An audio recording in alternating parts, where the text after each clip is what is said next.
안녕하세요. 버티목TV 임윤입니다. 이번에는 이제 또 호랑가시 나무 잘 아시죠?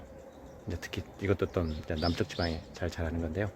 한번 호랑가시 나무하고 저기 둥근잎 호랑가시 나무가 같이 있어서 한번 비교 한번 해보겠습니다. 자, 이게 이제 호랑가시 나무인데요. 이렇게 열매가 열렸죠. 자, 이게 사실 이제 이게 어렸을 때 막 남의 손에 쥐어주면서 이걸로 막 찔리게끔 해서 이제 하는 그 장난친 그런 게 인적이 있는데요. 이게 이제 이 뾰족해 갖고 이게 이제 그 호랑이의 발톱같이 발톱을 닮았다고 하고 이제 호랑가시 나무라고 그러죠.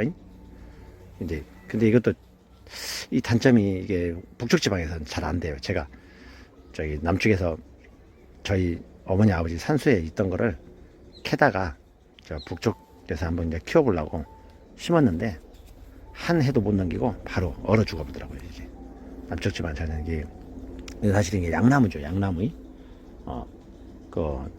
또 만병통치약처럼 또 설명하기는 그렇고요. 이게 특히 이제 그 관절염, 뭐 호랑이도 이제 약간의 그런 쪽에 많이 쓰이고 그랬었죠. 옛날에는. 근데 이제 그 관절염, 그다음에 기침, 그다음에 해열, 뭐 이런 데서 이제 많이 쓰이고 그랬는데 이제 열매로도 이제 이렇게 젖전에 이제 술도 담고 그랬는데요. 이제 이거는 이제 호랑가시 나무인데 제가 한번 이제 둥근잎 호랑가시 나무를 한번 같이 한번 보여드리겠습니다. 자, 이제 이게 둥근잎 호랑가시 나무인데요. 열매는 이제 똑같이 생겼죠. 근데 이제 이거는 잎이 이렇게 둥글죠. 그래도 이 끝부분은 그래도 날카롭습니다. 이거. 이 끝부분은 이렇게 날카롭고요. 잎이 이렇게 둥글다고 해서 이제 둥근잎 호랑가시 나무라고 그러죠.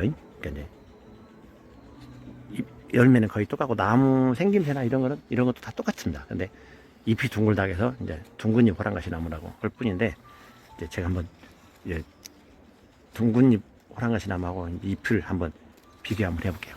이렇게 보시면은 같이 있으니까 제가 이렇게 보는데 자, 보면 이거하고 잎이 완전히 틀리죠. 사실은 이게 더 멋있게 생겼죠. 이게 더, 이 가시도 더 날카롭고, 이게 상당히 더 멋있게 생겼습니다. 이게 둥근잎 호랑가시는 나무는 말 그대로 둥글다 뿐이고, 나무 형태나, 보시면 나무 형태나, 그 열매나, 보시면은 다 똑같죠. 열매도 그렇고, 나무 형태도 거의 똑같죠. 잎만 이렇게 해서 둥글다 해서 둥근잎 호랑가시 나무고, 근데 약으로 사용하는 거는 다 똑같습니다. 또 따로따로 있으면 제가 비교를 영상을 담을 필요가 없을 것 같은데 이게 같이 있다 보니까 비교를 해서 한번 영상을 한번 담아봤습니다. 오늘도 즐거운 하루 되십시오. 버티목TV 임윤이었습니다. 감사합니다.